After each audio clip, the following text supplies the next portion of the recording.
नमस्कार, साम टीव्हीच्या आवाज महाराष्ट्राचा या विशेष कार्यक्रमामध्ये आपल्या सर्वांचं स्वागत आहे। सध्या महापालिका निवडणुकीच्या प्रचाराचा शेवटचा टप्पा सुरू आहे, त्यामुळे ऐन थंडीत देखील राजकीय वातावरण मात्र चांगलंच गरम झालेलं बघायला मिळतंय। सत्ताधारी आणि विरोधकांचे एकमेकांवरचे आरोप प्रत्यारोप असतील, फोडाफोडीचं राजकारण असेल, आम्हाला सत्ता दिली तर आम्ही शहराचा विकास करून दाखवू असं सर्वच पक्षाचे नेते म्हणतात। आणि याच सगळ्या पार्श्वभूमीवर नाशिकमधल्या नवमतदारांना, नाशिकमधल्या तरुणाईला काय वाटतंय आपण जाणून घेणार आहोत। नाशिकच्या मराठा विद्या प्रसारक समाजाच्या IMRT कॉलेजमध्ये मी आता आलोय। माझ्यासोबत हे सगळे नवमतदार आहेत, नाशिकमधली तरुणाई आहे। त्यांना नेमकं काय वाटतंय आपण जाणून घेऊयात। आमच्याकडे सत्ता दिली तर आम्ही विकास करू असं सर्वच पक्षाचे नेते म्हणतात। विकास म्हणजे नेमकं काय झालं पाहिजे, तुम्हाला काय वाटतं?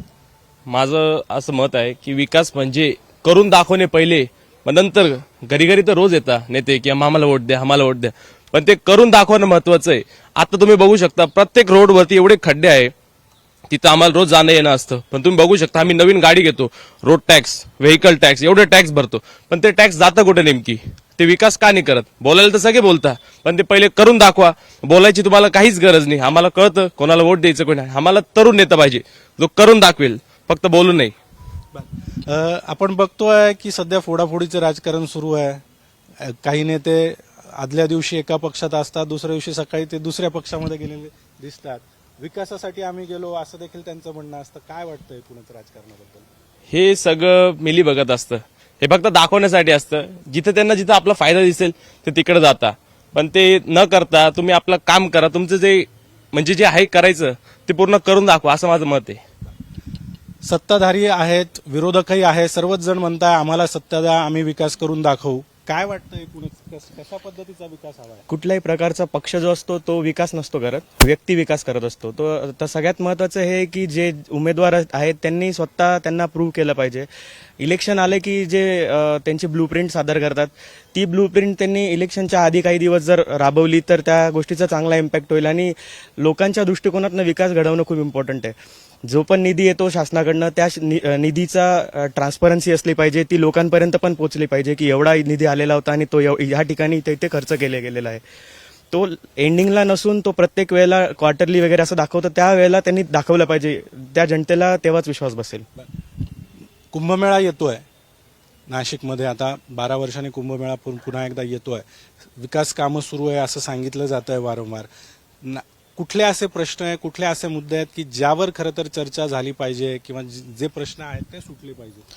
आता जनरली बघायला गेलं तर स्पेसिफिक ठिकाण जे आहेत नाशिकमधले, त्या ठिकाणी ट्रॅफिक होते, तर ते ट्रॅफिकचे सगळ्यात इम्पॉर्टंट प्रश्न आहे। त्याच्यानंतर आता सगळ्यात महत्त्वाचा जो एकदम हॉट टॉपिक चालू आहे, जो मुलांचा, लहान मुलं जे चोरीला वगैरे, त्या गोष्टीकडे लक्ष दिलं पाहिजे पोलीस प्रशासनाने पण, आणि पॉलिटिकल लिडर्सने त्याच्यात इन्व्हॉल्युशन दाखवलं पाहिजे, हे मला महत्त्वाचं वाटतं। मधल्या काळामध्ये राजकीय गुन्हेगारी नाशिकमध्ये मोठ्या प्रमाणात वाढली होती। आपण सगळेजण बघत होतो की शहरामध्ये मोठ्या प्रमाणात खून, धमक्या, खंडणी। आता महापालिकेच्या निवडणुका, हे सगळा प्रचार सुरू आहे। प्रत्येक जण म्हणतोय की आम्ही शहराचा विकास करू, तुम्ही आमच्या हाती सत्ता द्या। काय वाटतं एकूणच कुणाला कोण काम करेल, कुणाकडून अपेक्षा आहेत? पहिली गोष्ट तर आपलं नाशिक हे एक नैसर्गिक दृष्ट्या म्हणजे सज्ज असलेलं शहर आहे, जिथे निसर्गाचा ऱ्हास होणार नाही अशा नेत्यांनी राजकारणात यावं आणि त्यांनीच सत्तेत बसावं। उगाच पैशाच्या नादी लागून आणि ते म्हणजे झाडं वगैरे तोडून, आता नाशिकमध्ये तपोवनात बघितलं आपण की झाडं वगैरे तोडले गेले काही कारण नसताना। जी साधू संतांना जागा अलॉट झालेली होती, त्या अलोकेटेड जागेमध्ये आता हॉटेल्स आहेत, लॉन्स आहेत, पण जी जागा होती निसर्गाची, आता झाडं तोडून तिथे साधू संतांना त्यांना बांधायचंय, तर ते निसर्गाचा ऱ्हास होणार नाही याची काळजी येणाऱ्या नेते मंडळांनी घ्यावी, हीच एक हे असेल आमच्याकडून। सर्वच जण म्हणतायत की आम्ही विकास करू, तुम्ही आमच्याकडे सत्ता द्या। विकास म्हणजे नेमकं काय अपेक्षित आहे नवमतदार म्हणून? जे वचननामे आहेत ते दिले जातात प्रचाराच्या वेळेला, तेच जर त्यांनी नंतर फॉलो केले तर त्याच्यातून विकास नक्की घडणार आहे, पण ते तसं काहीच होत नाही। गेल्या पंचवार्षिकला म्हणजे आता 9 वर्ष झाले नगरसेवकाच्या इलेक्शनाला होऊन, तर ते 9 वर्षामध्ये काहीच विकास झालेला नाही। जो रस्त्याला खड्डे वगैरे राहतात, जर तुम्ही मुंबई हायवेला गेले तर ते पुलाचे कंटिन्युअसली काम चालू असते, तिथे पाण्याचा वगैरे म्हणजे प्रॉब्लेम कायम राहतोच, तर त्या गोष्टीकडे लक्ष दिलं गेलं पाहिजे आणि ट्रॅफिकवर आता त्यांनी काम केलं पाहिजे। तुम्ही सगळे आता तरुण मतदार आहात, काय तरुणाईचे प्रश्न आहेत, तुम्हाला नेमकं काय हवं आहे सत्ताधाऱ्यांकडून? महापालिकामध्ये आता नवीन प्रशासन होतं इतके वर्ष, आता नवीन सत्ता येणार आहे, काय अपेक्षा आहेत महापालिकेकडून? महापालिकेकडून फक्त एवढ्याच अपेक्षा आहे की त्यांनी त्यांचे कामं सुरळीत आणि वेळात करायला हवे. कारण मागचे जे आपले जे होते त्यांच्याकडून जे रस्त्याचे कामं होते किंवा पुलाचे कामं होते किंवा ट्रॅफिकचे कामं होते ते तेव्हा फक्त सुरू झाले. कारण जेव्हा मतदान असतं तेव्हाच ते कामं करतात आणि मतदान संपलं की ते घरात कडे लावून बसतात. त्यामुळे त्यांनी सांभाळून आपले कामं करायला हवे. ते 5 वर्ष तर काहीच बघत नाही, शेवटी कामं करतात. मग ते बंद पडलेले रस्त्याचे कामं असले, पुलाचे कामं असले, त्यांनी ते करायला हवे. मतदान कुणाला करणार जर ही परिस्थिती असेल? मतदान कुणाला करणार? आता मतदारच एवढे खतरनाक झालेले आहे की ते एका पक्षात दुसऱ्या पक्षात आपण फक्त मतदान करायच्या अगोदरच ते बदली करून घेतात आणि जर झाल्यानंतर पण करून घेतात. त्यामुळे ते आता तो थोडा प्रश्नच आहे. तर त्यामुळे आता ते प्रश्न काय वाटतं, दल बदलू नेते, पक्षांतर करणारे नेते आणि तेच नाशिककरांना म्हणतात की आम्ही विकासासाठी दुसऱ्या पक्षात गेलो? म्हणजे शेवटी तर प्रत्येक नेते म्हणजे स्वतःचे फायदाच बघतात. कारण की पैशासाठी पण खूप लोक काय पैसे देतात आणि वोट घेतात, मग असं पण होतं. तर मग ते जास्त पैसे जिकडे भेटतात तिकडे मॅक्झिमम नेते त्यांचं काय ते बदली करतात. पण जरी ते करत असतील तरी त्यांनी ना जे पण सांगितले, त्यांनी जे पण टॉपिक सांगितले असतात की आम्ही असं करू मतदानानंतर, निवडल्यानंतर पण ते कामं नाही करत. मग त्यांनी ते तरी करायला पाहिजे. असं काय अपेक्षा आहेत तरुण मतदार नाशिककर म्हणून? काय नाशिकमध्ये तुमचे प्रश्न असतील, तुमच्या काही समस्या असतील, काय झालं पाहिजे? कुठले प्रश्न असे आहेत की जे सुटले पाहिजेत असं वाटतं? म्हणजे कुठे कुठे वृक्षतोड होते तिकडं म्हणजे वृक्षतोड कमी करायला पाहिजे. कुठे जिकडं जास्त घाण असते किंवा असं म्हणजे वेगळाच एरिया असतो तिकडं काय म्हणतात बंजर जमिनीवरती त्यांनी नवीन पुष्प लावायला पाहिजे किंवा झाडं लावायला पाहिजे आणि कचऱ्याची व्यवस्था करायला पाहिजे. कुठले प्रश्न आहेत असे तरुण मतदार म्हणून की ते सुटावेत प्रशासनाकडून? गेल्या काही वर्षांपासून ते सुटले नाही आहेत, किमान आता तरी ते सुटावेत. तुमचे प्रश्न असतील, आपण अगदी बघतो रोजगार, आता कॉलेज पास आउट झाल्यानंतर रोजगाराचे पण प्रश्न असतात, शिक्षणाचे प्रश्न असतात, असे कुठले प्रशासनाने फक्त आहे ना राजकारणावर बोलू नये किंवा जातीवर धर्मावर बोलण्यापेक्षा विकासावर बोला आणि जे पण त्यांच्या वचननाम्यात दिलंय ना त्याच्या 50% त्यांनी काम करावं. आणि आपण मतदारांनी सुद्धा 5 वर्षात काय काम झालंय याचा अनालिसिस करून पुढच्या 5 वर्षासाठी उमेदवार निवडावा. काय अपेक्षा आहेत, काय झालं पाहिजे असं वाटतं? रस्त्यांची दुरुस्ती झाली पाहिजे आणि सगळ्यात महत्वाचं म्हणजे जे काही मागासलेले गाव आहेत त्यांच्याकडे लक्ष दिलं पाहिजे. आपण फक्त शहराचा विकास करण्यामध्ये एक पर्टिक्युलर एरियाचाच विकास करतो. समजा आता जो उमेदवार आहे तो फक्त त्याच्या एरियामध्येच विकास करतो, तो पूर्ण प्रभागाचा विकास करत नाही. त्यांनी पूर्ण प्रभागाकडे लक्ष दिलं पाहिजे असं मला वाटतं. आणखीही काही तरुण मतदार, तरुण विद्यार्थी आपल्या सोबत आहे. दादा, काय वाटतं तुला? आता इलेक्शन अगदी शेवटच्या टप्प्यात आलंय, सगळ्याच नेत्यांच्या सभा होत आहेत, सगळेच जण एकमेकांवर आरोप प्रत्यारोप करताय. कोण म्हणताय की समोरच्यांनी इतक्या कोटींचा भ्रष्टाचार केला, दुसरा म्हणतोय की यांनी एवढ्या लाखो कोटींचा भ्रष्टाचार केला. या सगळ्या आरोप प्रत्यारोपांमध्ये नाशिकचे प्रश्न, तरुणाईचे प्रश्न, विद्यार्थ्यांचे प्रश्न काय व्हायला हवं असं वाटतं? सर, प्रत्येक गोष्टीत आहे ना की राजकारण नाही आलं पाहिजे. कारण जे उमेदवार आश्वासनं देताना तर त्यांनी ते करून दाखवलं पाहिजे. आता रोजगारचा हे भरपूर इश्यू आहे, म्हणजे कारण रोजगार निर्मिती करून दिली पाहिजे. आता इथून पुढे म्हणजे मुंबई पुण्यासाठी पोरं इथून अपडाऊन करतात कधी तर ते नाशिकमध्ये त्यांनी अवेलेबल करून दिले पाहिजे. IT हब झालं, हे झालं, ते झालं, म्हणजे सर्वच गोष्टी त्यांनी अवेलेबल करून दिलेल्या पाहिजे. असं नाशिकमध्ये रोजगार आणला पाहिजे. कारण मित्र, तुला काय वाटतं, काय झालं पाहिजे? महापालिकेची निवडणूक आहे आता, सर प्रत्येक महिला आणि तरुणांना मदत मिळली पाहिजे, शेतकऱ्यांना मदत मिळली पाहिजे आणि जे हे फॅसिलिटीज आहे, आरोग्य सेवा आहे, ॲम्ब्युलन्स आहे, प्रत्येक गावाला एक ॲम्ब्युलन्स पाहिजे म्हणजे.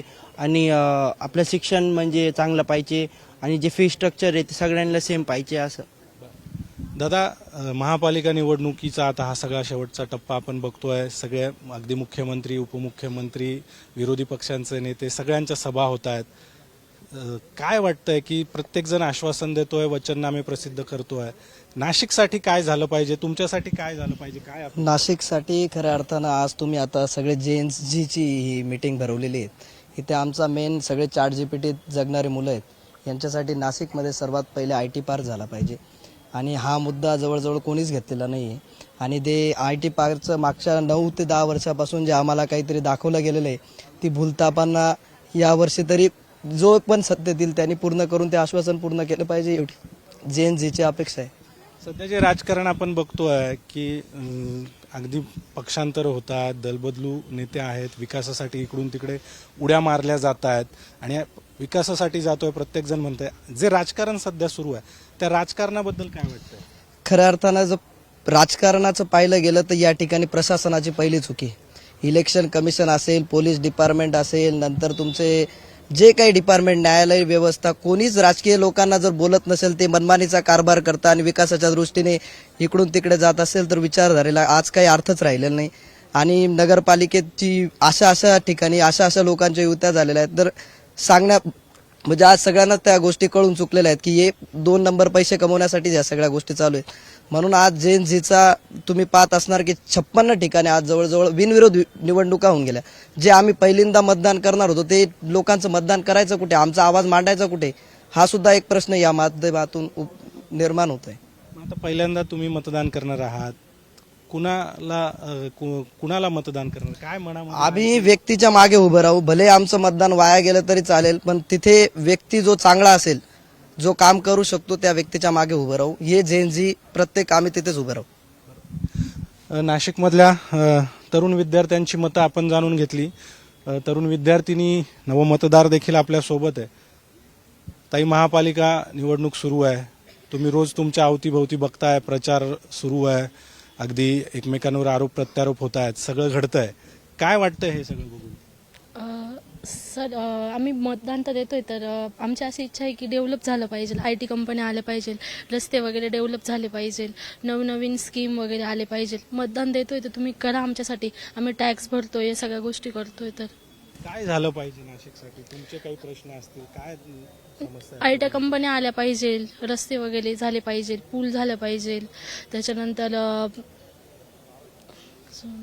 बरं, हे जे राजकारण आपण बघतोय, जे घडतंय, सगळेच जण म्हणतात विकास करू आम्ही, आम्हाला सत्ता द्या, कोण कुठून एका पक्षातून दुसऱ्या पक्षात, हे सगळं बघून काय राजकारणाबद्दल काय वाटतंय? तुला काय वाटतं? सगळ्यात महत्त्वाची ट्रॅजेडी अशी आहे की आत्ताची तरुण पिढी जे कोणालाही विचारलं ना तर ते सरळ बोलतात की आम्हाला पॉलिटिक्समध्ये अजिबात इंटरेस्ट नाही आहे. आणि आय थिंक तीच सगळ्यात मोठी ट्रॅजेडी आहे. जर तरुण पिढीच म्हणते की आम्हाला पॉलिटिक्समध्ये इंटरेस्ट नाही तर का म्हणत असेल? तर सगळ्यात महत्त्वाचं म्हणजे की वोटिंग कोणालाही द्या तुम्ही, ॲट द एंड ते टायअप करतील आणि टायअप करून ते सगळे त्यांच्या सत्तेची पोळी भाजण्यासाठी सोबतच येतील. तर मग आम्ही दिलेलं वोट ते वर्थ आहे का? नाही आहे. तर त्याच्यामुळेच जी आजची तरुण पिढी आहे ती वोटिंगकडे किंवा जे नवीन सिस्टम डेव्हलप होते त्याच्याकडे एका पॉझिटिव्ह वेनी बघत नाहीये. आणि मला काय झालं पाहिजे असं वाटतं? म्हणजे प्रत्येक प्रश्नाला तुम्ही एक धार्मिक रूप देण्यापेक्षा ना त्याच्याकडे खरंच आयडियली बघा आणि सॉल्व्ह करायचा प्रयत्न करा. फक्त तुम्ही तुमच्या पर्सनल गेनसाठी सोशल बेनिफिट्स चा त्याग नका करू असं मला पर्सनली, म्हणजे प्रत्येक ओव्हरऑल, फक्त नाशिकसाठीच नव्हे तर सगळ्या सिटीसाठी असं वाटतं. तुला काय वाटतं ताई? जसं की आता तुम्ही सांगितलं की पक्ष ते चेंज करताय, तर ते एक दिवस आधी ते एकदम त्या पक्षाबद्दल खूप चांगलं बोलताय आणि समोरच्या पक्षाबद्दल खूप नेगेटिव्ह बोलताय, तर आणि त्याच्यानंतर दुसऱ्या दिवशी त्याच पक्षामध्ये ते निघून जाते. तसं पूर्ण रात्रभर काय झालं की ते दुसऱ्या पक्षामध्ये गेले, तर ते त्यांनाच तुम्ही विचारायला पाहिजे की तुम्ही असं का चेंज करताय. आणि वोट तर मग कोणालाच द्यायचं मी आता वोट, आता तेच प्रश्न येतं, कारण की ते सोबतच येऊन जातात नंतर आणि काम तर ते काहीच करत नाही. 5 वर्ष आता त्यांना वोटिंग होणार आहे आणि आता इलेक्शन्स आहे तर ते आता एकदम स्ट्रॉंग झाले पॉलिटिक्स आणि आता ते काम करण्याचा प्रयत्न करतात. पण हेच तुम्ही 5 वर्ष का नाही दाखवत? हे तेव्हा ती कन्सिस्टन्सी का नसते आणि आत्ताच का सिस्टम स्ट्रॉंग होते? तर हे असलं पाहिजे. काय झालं पाहिजे असं वाटतं?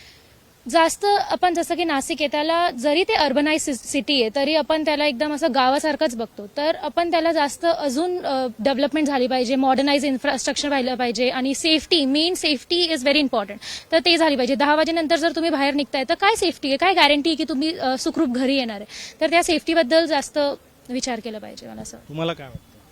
सर नाशिकमध्ये तर आता सध्या प्रदूषणाचं खूप हे आहे. प्रदूषण त्यांनी मिटवायला पाहिजे. प्रदूषणासाठी पण त्यांनी भरपूर फॅसिलिटीज अवेलेबल केल्या पाहिजे.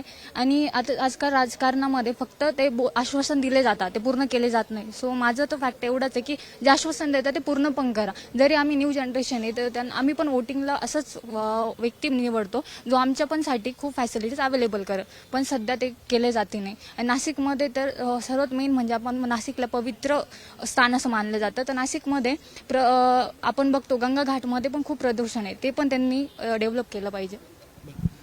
पहिल्यांदा मतदान करणारा असाल, कुणाला मतदान करावं असं हे सगळं चित्र बघितल्यानंतर काय वाटतं? सर पहिलं सांगितलं गेलं तर मला पॉलिटिक्समध्ये इंटरेस्ट नाही आहे. मी कधीच म्हणजे प्रत्येक गोष्टी फक्त कारण की आम्ही तर फक्त बघितलेलं की ते फक्त आश्वासन देतं, ते कधीच पूर्ण करते नाही. सो आम्ही अशा व्यक्तीला बघू की जो आमच्या प्रत्येक सुविधा मॅनेज करू शकतो किंवा मग डेव्हलप करू शकतो आमच्यासाठी काही गोष्टी. ताई तुला काय वाटतं, जे सध्या सुरू आहे नाशिकमध्ये, सगळे नेते येत आहेत, प्रत्येक जण म्हणतोय की आम्ही शहराचा विकास करू, आमच्या ताब्यात सत्ता द्या. आता सध्याची परिस्थिती बघितली तर वर्षभर म्हणजे जेवढा काही टाइम स्पॅनमध्ये राहतो तेव्हा कोणीच अवेलेबल नसतं. आता सध्या आम्ही एक्झाम सुद्धा लिहितोय तर बाहेरून सुद्धा इतका आवाज येतोय त्या प्रचाराचा वगैरे की आम्हाला डिस्टर्ब होतंय मध्ये. आता म्हणजे ज्यावेळेस पॉलिटिक्स चालू असतं त्या म्हणजे ज्यावेळेस इलेक्शन येणार राहतं त्यावेळेसच त्यांचा आवाज त्यांचे चेहरे दिसतात, पण इतर वेळेस ते गायब राहतात. काय अपेक्षा आहेत, काय झालं पाहिजे नेत्यांकडून, महापालिका प्रशासनाकडून? तुमचे उमेदवार आहेत, तेच पुढे नगरसेवक म्हणून असणार आहेत. काय अपेक्षा आहेत, काय केलं गेलं पाहिजे शहराच्या विकासासाठी? तुमचे कुठले प्रश्न आहेत? शहराचा विकासच एक आहे की म्हणजे आजकाल खूप सारे प्रॉब्लेम्स आहेत. म्हणजे नाशिकमध्ये सुद्धा बघितलं तर ट्रॅव्हलिंगचा खूप इश्यू होत आहेत. रस्त्यामध्ये खूप खड्डे आहेत किंवा स्टुडंट्सला पाहिजे तशी फॅसिलिटीज दिली जात नाही. तर ह्या सगळ्या ज्या गोष्टी आहेत त्यांच्यावर थोडंसं फोकस केलं तर जास्त चांगलं होईल. ताई तुला काय वाटतं? आज नाशिकमधील युवक हे वेल एज्युकेटेड आहेत, त्यांचं शिक्षण पूर्ण झालंय, पण त्यांना ऑपॉर्च्युनिटीज नाही आहे, ते त्यांना जॉब नाही, ते बेरोजगार आहेत. तर स्थानिक उद्योग, कंपन्या आणि IT सेक्टर आणण्यासाठी प्रयत्न केले पाहिजेत. नाशिकमध्ये स्किल डेव्हलपमेंट सेंटर्स हे उभारले पाहिजेत. करिअर गायडन्स दिला पाहिजे, असे सेंटर उभारले पाहिजेत ज्याने करिअर गायडन्स भेटेल. आणि नाशिकच्या युवकांना कामासाठी नाशिक सोडावं लागू नये एवढीच अपेक्षा आहे आमची. सध्या जे राजकारण आपल्या आजूबाजूला बघतोय आपण, काय वाटतं त्याकडे? हसायला येतं सर, की काय चालू ते समजतच नाही. थोडं कॉम्प्लिकेटेड झालंय सर्व. युती झालीये, कोण कोणत्या पक्षात गेले हे समजायला थोडं अवघड आहे. हे सगळे राजकारण बघून काय वाटतं? राजकारण आणखी काही विद्यार्थिनींशी आपण बोलूयात. सर आता सध्या आपल्या जे अवतीभोवती सुरू आहे त्याच्यामध्ये प्रोटेक्शन तर अजिबातच नाही आहे मुलींना, की ज्याच्यानंतर मुली 7 नंतर बाहेर नाही जाऊ शकत किंवा मग त्यांचे जे हे आहेत आपलं काय म्हणतात फॅसिलिटीज आहे ते खूप असं हिरून घेतलेले आहेत की ज्याच्यामुळे मुली फ्रीडमली असं जगू नाही शकत किंवा ते त्यांचे आतमधले जे स्किल्स आहेत ते बाहेर काढू नाही शकत. सर सध्या आपण बघतोय आरोप प्रत्यारोप होत आहेत, प्रत्येक जण म्हणतोय की आम्ही विकास करू, आम्हाला सत्ता द्या. काय वाटतंय? सर असं तर सगळेच म्हणतात की आम्हाला सत्ता द्या, आम्ही विकास करू, बट एकदा ते इलेक्शनमधून निवडून आले की नंतर कोणीच कोणाला विचारत नाही किंवा जे डेव्हलपमेंट करणार असं म्हणतात ते सुद्धा डेव्हलप करत नाही. सर कुणाला मतदान करणार?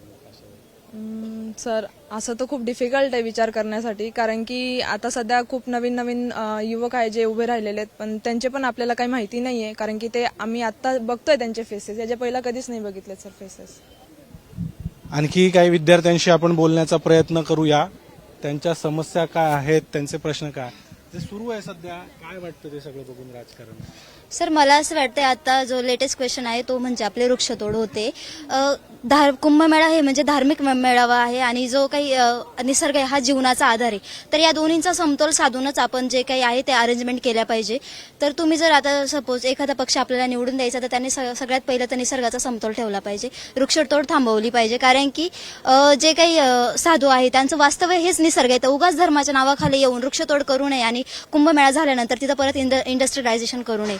तर मग वृक्षतोड वाचवली पाहिजे. आणि सगळ्यात महत्त्वाचं आपल्या जसं दिदी बोलली की आपलं जे कामगार आहे, जे काही आपले वेल एज्युकेटेड जे लोक आहे ते आपले पुण्याला जात आहे, मुंबईला जात आहे का, तर त्यांना इथं वेल एज्युकेशन स्किल डेव्हलपमेंट सेंटर भेटत नाहीये. आणि सगळ्यात मेन फॅक्ट म्हणजे की आपल्याला नाशिक सोडावं लागतंय का, तर आपल्या इथे IT कंपनी नाहीये. मग तर IT कंपनी झाली पाहिजे नाशिकमध्ये. आपण बघतोय की सध्या नेते वेगवेगळ्या पक्षांमध्ये पक्षांतर करतात, विकासासाठी जातोय असं म्हणतात. कुठे आपण बघितलं तर अगदी खालच्या पातळीवर जाऊन आरोप प्रत्यारोप केले जात आहेत. काय हे सगळं राजकारण जे आपण बघतोय नाशिकमधलं, काय वाटतं ते सगळं? ऍक्च्युली जी काही युवा पिढी पुढे राजकारणासाठी उभे राहण्यासाठी तरुण पिढी पुढे येणार आहे, ते डायरेक्ट त्यांना डिमोटिवेट करताय. कारण की आमचा बघण्याचा दृष्टिकोन असा होतोय की काय यार हे राजकारण असं कसं चाललंय की फक्त एकमेकांना खाली बघायचं, हे करायचं. ऍक्च्युअल जो काही ग्रोथ आहे त्याच्यावर फोकस केला पाहिजे. खरं म्हणजे सिक्युरिटी आणली पाहिजे मुलींसाठी खूप जास्त. 10 वाजेनंतर आम्ही सेफली बाहेर फिरलो पाहिजे. त्यानंतर सगळ्यात महत्त्वाचं, ज्या नदीला आपण आई म्हणतोय त्या नदीची स्वच्छता केली पाहिजे व्यवस्थितपणे. त्यानंतर कुंभमेळ्यासाठी जी अरेंजमेंट आहे ती व्यवस्थित झाली पाहिजे. आणि हां बस. पण एकूणच आपण जर बघितलं तर तुमचे पण काही प्रश्न असतील, तुम्ही जिथे राहता त्या प्रभागामध्ये देखील समस्या. नगरसेवकांकडून काय अपेक्षा आहेत तरुणाईच्या? जो काही खर्च यांचा फक्त प्रचार करण्यावर चाललाय तो खर्च ऍक्च्युअल इम्प्रूव्हमेंटमध्ये त्यांनी करावा. कारण की आपण जसं म्हणतोय हे वाईज पोल्युशन पण खूप होतंय. आम्हाला खूप जास्त डिस्टर्ब होतंय. जसं काही आमचं स्टडी करायला पण डिस्टर्ब होतंय. रेग्युलर फक्त ऑटोचे आणि साऊंड आवाज येत आहे आणि ते खूप जास्त आम्हाला डिस्टर्ब करते. सो तो जो खर्च आहे तो फक्त त्यांनी ऍक्च्युअल इम्प्रूव्हमेंटवर केला पाहिजे. उगाच प्रचार करून युती करून आम्हाला फसवण्यात नाही यावं. आपण बघतोय तरुणाईची ही मतं आहेत. उगाच युती करून आम्हाला फसवू नये, शहराचा विकास झाला पाहिजे, तरुणाईचे प्रश्न सुटले पाहिजे, प्रभागातल्या समस्या सुटल्या पाहिजे असं सर्वांनाच वाटतंय. आणखीही काही तरुणांशी आपण बोलण्याचा प्रयत्न करूया. दादा, काय वाटतं तुला? जे बघतोय आपण, प्रत्येक जण म्हणतोय विकास करू, पण जे राजकारण आपण बघतोय मागच्या काही दिवसांपासून शहरामध्ये, ते बघितल्यानंतर काय वाटतं? त्याकडे बघितल्यानंतर असं वाटतंय की जे उमेदवार जे उभे असतात त्यांच्याकडे आधीपासून जास्त प्रमाणात पैसा असतो, त्यामुळे ते दरवेळेस निवडून येतात. त्यासाठी त्यांची एक्झाम घेतली पाहिजे व त्यांचं स्पेसिफिक एज्युकेशन कंप्लीट पाहिजे. काय अपेक्षा आहेत तुम्हाला? तुमच्या प्रभागातले नगरसेवक असतील, तुमच्या प्रभागातले उमेदवार असतील, काय अपेक्षा आहेत? काय केलं पाहिजे, काय झालं पाहिजे? आता मोठ्या प्रमाणात मुलांचं एज्युकेशन कंप्लीट होऊन ते बेरोजगार फिरत आहे. त्यासाठी नाशिकमध्ये IT पार्क वगैरे प्रोडक्शन कंपनी झाली पाहिजे. एकूणच तरुणाई राजकारणामध्ये येत नाही, सोशल मीडियावरच जास्त ऍक्टिव्ह असते, अशा पद्धतीची ओरड होते आपण बघतो. तरुणाई का राजकारणात येत नाही? तरुण सध्या एज्युकेशन किंवा नोकरी सापडण्यामध्ये जास्त प्रमाणात व्यस्त आहे, त्यामुळे तो प्रॉब्लेम येतो. तरुणाई का राजकारणात येत नाही? सोशल मीडियावर तरुणाई जास्त ऍक्टिव्ह असते असं वारंवार म्हणतो. एवढं गलिच्छ राजकारण दिवसेंदिवस जर हे नेते मंडळी घडवणार असतील तर मग तरुणांना काय वाटेल? काय राजकारणाकडे येण्याचं काही नैराश्य होऊन गेलेलं आहे तरुणांच्या मनात. म्हणून येत नाही तरुण आता जास्त करून. मतदानाला सुद्धा जात नाही, अशी परिस्थिती होऊन गेलेली. हेच पक्ष पोडापोडी, विचारधारा राहिली नाही, विचारधारेला मानणारा वर्ग राहिला नाही. आज कुठे तरुणांना समस्या जितक्या अवघड आहे, जॉबच्या परिस्थिती अवघड आहे. कोणी राजकारणात पुढे आलं तर कुटुंबीच म्हणतं जाऊ दे बाबा, घाणेरडा परिस्थिती आहे, कशाला जातो. कुटुंबातूनच थांबवले जातात. पूर्वी तसं नव्हतं. पूर्वी लोक पुढे आणायचे, समाजात प्रतिष्ठा होती राजकीय व्यक्तींना. आज राजकारण करणाऱ्या माणसाकडे फार घाणेरड्या नजरेने पाहिलं जातं. जो नवीन युवा तयारी करतो त्याला तर फारच घाणेरड्या पद्धतीने बघितलं जातं. आजची परिस्थिती इतकी वाईट होईल. काय व्हावं हे जे सगळं बघून काय व्हावं असं वाटतं? व्हावं एकच की जे जनता आहे, जनतामध्ये आता आमचे पुढची पिढी सोडून द्या, जे आमची पिढी आणि आमच्या मागच्या पिढीने तरुणांनी म्हणजे झेननी एक मोठा उद्रेक केला पाहिजे, तरच हे राजकारणी वटणीवर येतील आणि तरच यांना कळेल की आपल्याला पाहणारे कोणतरी. नाही तर आपण फक्त टॅक्स पे करत राहून जाऊ, हमालाच करत राहून जाऊन हे आपल्याला असं ओरबडतच राहते. हा परिस्थिती. आणि मेन माझा मुद्दा एवढाच आहे, जसं मागच्या काही काळात नाशिक जिल्हा कायद्याचा बालेकिल्ला झालेला आहे, निवडणुकीच्या तोंडावर का असे ना, तसं नाशिक जिल्हा कायद्याचा बालेकिल्ला तर राहावाच.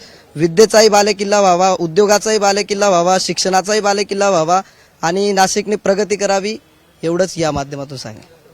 आपण पाहतोय तरुणाईची ही सगळी मतं आहेत. दादा, काय वाटतं तुला जे सध्या राजकारण बघतोय? सर, जे राजकारण आपण बघतोय ते तर पूर्ण भ्रष्ट झालेलं आहे, आपण असंच म्हणू शकतो. आणि सगळ्यात मोठी गोष्ट तर आता त्यांच्या हातामध्ये जे आता आपले जे सरकारी जे काम करतायत सरकारी यामध्ये, तर त्यामध्ये त्यांना लवकर काम नाही करत. आता समजा जर कोणी बँके वगैरे मध्ये गेलं तर त्यांना खूप टाइम, आपल्याला 2-2, 3-3 तास उभं राहावं लागतंय. सो हे जे आपण बघतोय, काय अपेक्षा आहेत तरुणाईच्या नगरसेवकांकडून, तुमच्या लोकप्रतिनिधींकडून, काय झालं पाहिजे शहरामध्ये? सर, विकास तर सगळ्यात मोठी गोष्ट आहे. आणि सगळ्यात मोठी गोष्ट जी आहे ती, आता तुम्ही माझा वैयक्तिक प्रश्न पण म्हणू शकता, जी मुलींची सेफ्टी वगैरे, बरोबर, की आता मुलींना आता जे आपण बलात्कार वगैरे बघतोय, सो त्यामध्ये जर कोणता मोठा पॉलिटिकल माणूस पण असला तरी तो सुटून जातोय. आता माझं असं वैयक्तिक म्हणणं आहे, जर कोणी हा असा गुन्हा करतोय ना, तर त्याला सीधा डायरेक्ट जन्म ठेपतो नकोच डायरेक्ट, कारण ते बेलवर बाहेर येऊनच जातात. तर त्यांना सध्या सगळं हे राजकारण आपण बघतोय, त्या राजकारणाकडे बघून काय वाटतं? राजकारणात याची इच्छा होतो? सर, कारण कसं आहे, आता तुम्ही मागे एक प्रश्न विचारला होता की राजकारणामध्ये तरुण पिढी का नाही येते. सर, तर विषय असा आहे की जे आतापासून जे राजकारणामध्ये आहेत ना, ते त्यांच्याच मुलांना संधी देत आहे ना, की म्हणजे तो एक वारसा चालू आहे ना त्यांचा, की हा बाप बेटे असं. तर नवीन पिढीला हेच नाही भेटत आहे ना चालना, की आम्ही यायचं कसं, कारण जो उभा राहतो त्याला पाडण्यामध्ये लगेच येऊन जातं. असा माझा प्रश्न. आणखी काही विद्यार्थिनी तरुणाईशी आपण बोलण्याचा प्रयत्न करूया. नेमकं त्यांच्या काय अपेक्षा आहेत, त्यांना त्यांचे लोकप्रतिनिधींकडून काय हवंय, काय त्यांच्या समस्या असणार आहेत. ताई, काय वाटतंय, काय झालं पाहिजे एकूणच? हे सध्या सगळं चित्र आपण बघतो. तुमच्या काय अपेक्षा आहेत लोकप्रतिनिधींकडून? सर, सर्वात प्रथम शिक्षण क्षेत्राकडे लक्ष दिलं गेलं पाहिजे. विद्यार्थ्यांना ज्या फॅसिलिटीजची गरज आहे त्याच्याकडे लक्ष दिलं गेलं पाहिजे. त्याच्यानंतर सोशल मीडिया वगैरे यातर्फे जास्तीत जास्त म्हणजे पर्यावरणाविषयी वगैरे प्रचार प्रसार झाला पाहिजे असं मला वाटतं. झालं तुमचं मत, पण तुमचे जे लोकप्रतिनिधी असणार आहे, तुमचे नगरसेवक असणार आहे, त्यांच्याकडून काय अपेक्षा आहे? जे सार्वजनिक स्वच्छता आहे ती करणं सर्वात महत्त्वाचं आहे. त्याच्यानंतर रस्त्यांचं बांधकाम वगैरे या गोष्टींकडे लक्ष देणं गरजेचं आहे. आणि सर्वात महत्त्वाची गोष्ट, लोकप्रतिनिधींनी दरवेळी म्हणजे डेली टू डेली अपडेट आपल्या म्हणजे जनतेकडनं घेतलं पाहिजे. जनतेला काय हवंय, काय नकोय हे विचारायला हवं. जे ते लोक विचारत नाहीत त्यांनी ते विचारलं गेलं पाहिजे कंटिन्युअसली, त्यांना काय सुधारणा हव्या आहेत किंवा काय नको आहेत. आणि ज्या एरियात आपण राहतो तिथल्या काही डेव्हलपमेंट असतील तर त्याबद्दल विचारणा केली गेली पाहिजे असं मला वाटतं. सध्या जे राजकारण आपण बघतोय, आरोप प्रत्यारोप होतात, प्रत्येक जण म्हणतोय की आम्हीच विकास करू, आम्हाला सत्ता द्या. कोण म्हणतंय की आम्ही विकासासाठी एका पक्षातून दुसऱ्या पक्षात गेलो. हे सगळं बघितल्यानंतर काय वाटतं नवमतदार म्हणून? सर, मला असं वाटतं की पॉलिटिक्स एका बाजूला, पण तुम्ही जनतेचा विचार सर्वप्रथम केला पाहिजे. ओव्हरऑल जनतेचा विचार प्रथम केला पाहिजे असं मला वाटतं. आपण बघतोय नाशिकमधल्या या सगळ्या नवमतदारांच्या प्रतिक्रिया होत्या. कुणी म्हणतंय की राजकारणात येण्याची इच्छा असली तरी राजकारण इतकं गलिच्छ झालंय की आता राजकारणात येण्याची इच्छा होत नाही. कुणी म्हणतंय की पक्ष फोडाफोडी असेल, विचारधारा राहिलेली नाहीये, त्यामुळे नेमकं मतदान कुणाला करायचं हा देखील खरं तर आजच्या या सगळ्या तरुणाईसमोर प्रश्न उभा राहतोय. त्यामुळे तरुण मतदारांना, नवमतदारांना ज्या अपेक्षा आहेत राजकीय पक्षांकडून, नेत्यांकडून, त्या कधी पूर्ण होणार? आपलं फोडाफोडीचं, जातीभेदाचं राजकारण सोडून शहराचा विकास नेमका कसा होणार, असे अनेक प्रश्न सध्या या तरुणाईला पडलेले आहेत. आणि त्यामुळे नेमकं मतदान कुणाला करावं हा देखील या सगळ्या तरुणाईसमोर मोठा प्रश्न उभा राहिला आहे. आवाज महाराष्ट्रामध्ये आज आपण इथेच थांबूयात. पुढच्या भागात भेटूया पुन्हा नवीन ठिकाणी.